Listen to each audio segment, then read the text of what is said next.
নমস্কার বন্ধুরা, আজকে আমরা শুধুমাত্র এক বাটি চিড়া দিয়ে অত্যন্ত লোভনীয় স্বাদের একটা রেসিপি করেছি। দেখুন রেসিপিটা দেখতে কত সুন্দর হয়েছে। এটা খেয়ে বাচ্চা থেকে বড় সকলেই ভীষণ পছন্দ করবে। বানানো কিন্তু খুবই সহজ আর খুবই হেলদি একটা রেসিপি।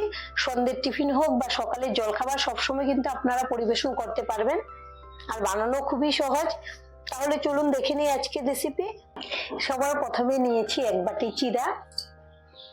এখানে আমি ভারী চিড়াটা নিয়েছি, এখন একটা বড় বাটিতে নিয়ে নেব। এই যে দেখুন, এরকম মোটা চিড়াটা নিতে হবে, পাতলা চিড়া দিয়ে কিন্তু একেবারেই হবে না। এবার দিয়ে দেব জল। জল দিয়ে চিড়াগুলোকে খুব ভালো করে ধুয়ে নেব, যে পর্যন্ত পরিষ্কার জলটা বের না হয়। চিড়াতে কিন্তু অনেক ধুলোবালি থাকে। দেখুন কত জলটা ঘোলা বের হচ্ছে। এভাবে আমি খুব ভালো করে কষলে কষলে ধুয়ে নেব।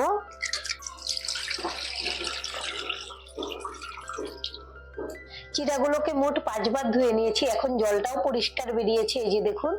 আর এদিকে নিয়েছি একটা ছাঁকনি। এবার চিড়াগুলোকে ছাঁকনিতে নিয়ে নেব আর জলটাকে খুব ভালো করে ঝরিয়ে নেব।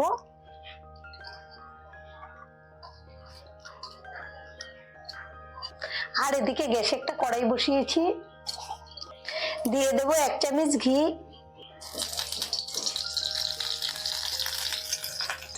ঘিটা খুব ভালো করে গলে গেছে।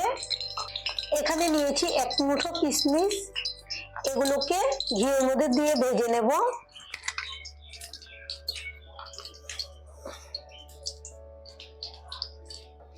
যারা ঘি খেতে পছন্দ করেন না তারা কিন্তু এখানে সাদা তেল দিয়ে সামান্য একটু ঘি দিলেও হবে।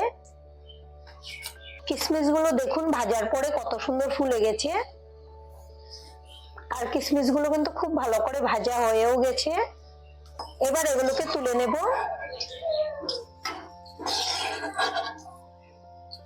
আর নিয়েছি কাজু বাদাম,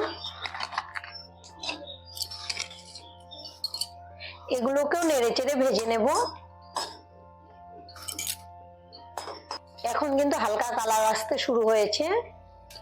আমাদের কাজু বাদামও ভাজা হয়ে গেছে, খুব সুন্দর একটা কালার চলে এসেছে। এগুলোকেও তুলে নিচ্ছি।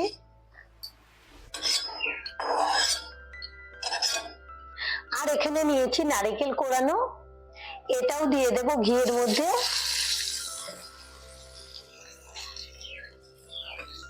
নেড়ে চেড়ে ভেজে নেব।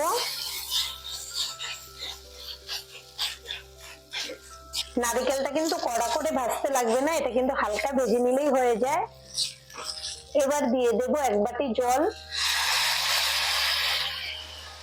এখন দিয়ে দেব আরেক বাটি জল। জলটাকে ভালো করে গরম করে নেব।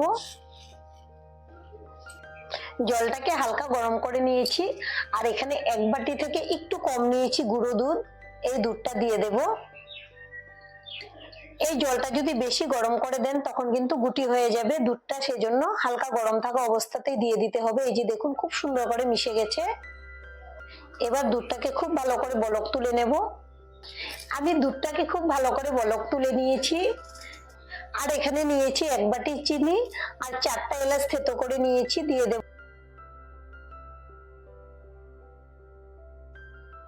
মিষ্টিটা আপনারা যেরকম খেতে পছন্দ করেন সেই বুঝে কম বেশি করে নিয়ে নেবেন। এখন চিনিটাকে খুব ভালো করে গলিয়ে নেব। চিনি দিয়ে দুধটাকে খুব ভালো করে বলক তুলে নিয়েছি, চিনিও খুব ভালো করে গলে গেছে। আর এদিকে চিড়েগুলো খুব ভালো করে জলটা ঝরে গেছে। আর দেখুন একদম ঝরঝরে নরম হয়েছে, কিন্তু একদম ঝরঝরে আছে। এবার দিয়ে দেবো চিড়েগুলো। আর আমাদের আজকের এই রেসিপিটা দেখে যদি আপনাদের ভালো লাগে, একটা লাইক অবশ্যই দিয়ে দেবেন। আপনাদের একটা লাইক আমাদেরকে অনেক উৎসাহ দেয় নতুন নতুন ভিডিও বানাতে। আর আমাদের চ্যানেলটিকে সাবস্ক্রাইব করে নেওয়ার জন্য অনুরোধ রইল। এখন দুধের সঙ্গে খুব ভালো করে জাল করে নেব। আমি চিড়া দিয়ে আরো 10 মিনিটের মতো জাল করে নিয়েছি। আর দেখুন চিড়াগুলো খুব ভালো করে নরম হয়ে গেছে, কিন্তু দানা দানা রয়েছে, এই যে দেখুন। আগের থেকে কিন্তু দুধটা অনেকটাই শুকিয়ে গেছে। এবার দিয়ে দেব ভেজে রাখা কাজু আর কিশমিশ গুলো।